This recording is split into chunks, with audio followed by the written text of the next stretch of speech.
ये शरीर देव मंदिर है। ये जो देव मंदिर, ये शरीर जिसमें अनेक देवताओं का वास है, हर इंद्रिय में किसी न किसी देवता ने प्रवेश किया हुआ है। ये जो मनुष्य को मिला है, क्योंकि ये देवताओं का मंदिर है, ये देवताओं की नौका है, इसे देवी नौका भी वेदों में कहा गया है। देवी नौका होने से, देव मंदिर होने से, अयोध्यापुरी भी इस शरीर का नाम है। अयोध्या होने से और नाना प्रकार की अन्य प्राणियों से विशेषताओं के होने से इस मनुष्य शरीर को, इस मनुष्य के देह को सब प्राणियों से सुंदर, श्रेष्ठ कहा गया। परंतु मनुष्य होने के बाद भी आज यह स्थिति है कि मनुष्य सच्चा मनुष्य नहीं है। इसलिए सुख को पूरी तरह से प्राप्त नहीं कर पाता।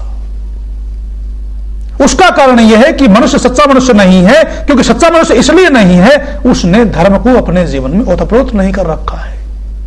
देव मंदिर होते हुए भी वो देवताओं की स्थिति को प्राप्त नहीं कर पा रहा है। कैसे प्राप्त करे देवताओं की स्थिति? मनुष्य कैसे मनुष्य बने? मनुष्य को मनुष्य बनाने की योजना वैदिक ऋषियों की योजना है। मनुष्य को मनुष्य बनाने की योजना वेद की योजना है। ऋग्वेद में 10वें मंडल में मंत्र आता है। इस मंत्र का मोटा मोटा अर्थ है, जैसे जुलाहा अपने वस्त्र को बुनता है, वैसे ही मनुष्यों तुम अपने जीवन रूपी वस्त्र को बुनते हुए आकाश के सूर्य का अनुसरण करो, बुद्धिमानों के बनाए हुए प्रकाशमान रास्तों की रक्षा करो, उपासकों के उलझन रहित कर्मों को आगे बढ़ाओ, मनुष्य बनो और दिव्य गुणयुक्त संतान का, समाज का निर्माण करो। यह मंत्र वेद की मानव निर्माण योजना को प्रस्तुत करता है। इस मंत्र में मनुष्य बनने के 3 साधन बताए गए हैं। उपदेश दिया गया है मनुष्य बनने का, और मनुष्य बनकर के दिव्य गुणयुक्त संतान को पैदा करने का, और साधन मनुष्य बनने के 3 बताए गए।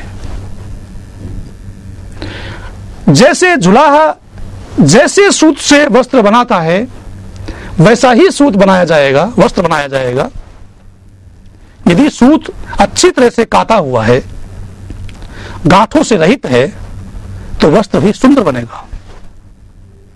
यदि सूत गांठों से युक्त है, तो वस्त्र भी अच्छा नहीं बनेगा, वस्त्र का सौंदर्य नष्ट होगा।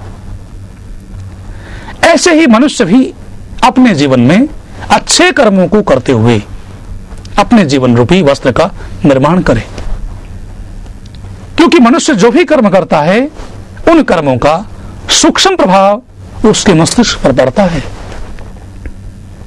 उन सूक्ष्म प्रभावों को ही संस्कार कहा जाता है। इन संस्कारों और प्रवृत्तियों के वशीभूत होकर के ही मनुष्य निरंतर कर्म करता रहता है।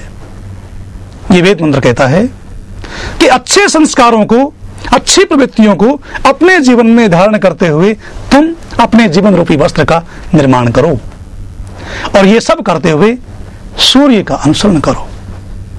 सूर्य का अनुसरण करने का मतलब है सूर्य के गुणों को अपने जीवन में धारण करो। सूर्य का गुण है, सूर्य उदय होने के पश्चात निरंतर ऊपर को उठता है।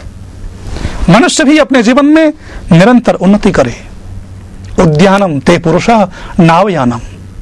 मनुष्य, तेरा जीवन उन्नति करने के लिए है, ऊपर उठने के लिए है, पतन के लिए नहीं है। दूसरा गुण सूर्य का है, जैसे सूर्य स्वयं प्रकाशित होकर के दूसरों को प्रकाशित करता है, सारे संसार को प्रकाशित करता है, ऐसे ही मनुष्य भी सूर्य से प्रेरणा लेकर के स्वयं ज्ञानवान बने और दूसरों को उस ज्ञान से प्रकाशित करे। जो स्वयं ज्ञानवान है, जिसने स्वयं अपने जीवन में ज्ञान को धारण किया है, वही मनुष्य दूसरों को ज्ञान से प्रकाशित कर सकता है। जो स्वयं धन से युक्त है, जिसने स्वयं धन कमाया है, वही दूसरों को धन के द्वारा सहयोग कर सकता है, दान दे सकता है। तीसरा गुण है सूर्य का, जीवन के उतार चढ़ाव से घबराओ मत। जीवन में उतार चढ़ाव आते रहते हैं। जीवन में जहां सुख होता है वहां दुख भी होता है। जीवन में जहां मान होता है वहां अपमान भी होता है, जीवन में जहां जय होती है वहां पराजय भी होती है।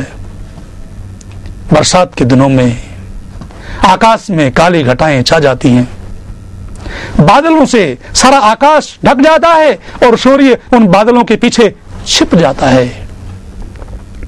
परंतु ऐसा होता है कि सूर्य बादलों के पीछे से आकर के कहता है कि मैं फिर से प्रकाशित हो रहा हूं। ऐसे ही हे मनुष्य, जीवन में तू भी संकटों से, आपत्तियों से, कष्टों से घबरा मत।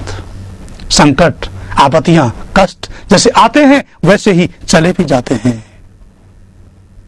हमारे यहाँ भारत देश के कर्मकांड के क्षेत्र में बहुत अच्छी अच्छी परंपराएं हैं। हमारे यहाँ किसी भी कर्मकांड के आरंभ में तिलक लगाया जाता है। जैसे सूर्य के गुणों को धारण करने का मतलब है आत्मविश्वास अपने जीवन में पैदा करो, अपने जीवन में आने वाले द्वंद्वों से विचलित मत हो, सफलता असफलता से विचलित मत हो। तिलक लगाते हुए कर्मकांड के आरंभ में या जब सास के पास से दामाद विदा होता है तब सास तिलक लगाती है। जब कोई भी यज्ञ हवन का कार्य होता है तब पुरोहित यजमान को और यजमान पुरोहित को तिलक लगाते हैं। वहां यह संदेश ये दिया जाता है कि यह स्थान जहां तिलक लगाया जा रहा है यह स्थान सब इंद्रियों से ऊपर है। संदेश ये दिया जा रहा है कि सुख दुख का अनुभव, मान अपमान का अनुभव, जय पराजय का अनुभव, सफलता असफलता का अनुभव हम इंद्रियों के द्वारा करते हैं। ये जो स्थान है ये सब इंद्रियों से ऊपर है। मनुष्य, तुमने इंद्रियों से होने वाले भावों से, इंद्रियों के द्वारा अनुभव होने वाले द्वंद्वों से अपने जीवन में ऊपर उठना है, इनसे विचलित नहीं होना है। ऐसा कहते हैं कि भवसागर से पार हो जाओ। भवसागर नाम का कोई सागर दुनिया में नहीं है। जीवन में आने वाले जो भाव हैं उन्हीं को भवसागर कहा जाता है। सुख का भाव, दुख का भाव, मान का भाव, अपमान का भाव, जय का भाव, पराजय का भाव, लाभ का भाव, हानि का भाव, ये जो भाव हैं इन भावों से ऊपर उठ जाने का नाम ही भवसागर से पार हो जाना है। और तिलक लगाने के बाद ऊपर अक्षत चावल लगाए जाते हैं। अक्षत चावल, न टूटे हुए चावल, साबुत चावल, पूरे चावल, उनको लगाया जाता है।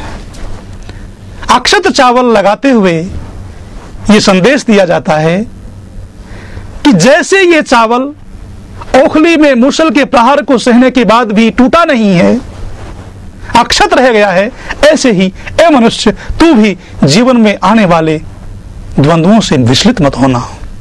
तू भी जीवन में आने वाले भावों में फंसना मत। इन भावों से ऊपर उठ जाना, जीवन में आने वाले भावों से ऊपर उठ जाने को ही भवसागर से पार हो जाना कहते हैं।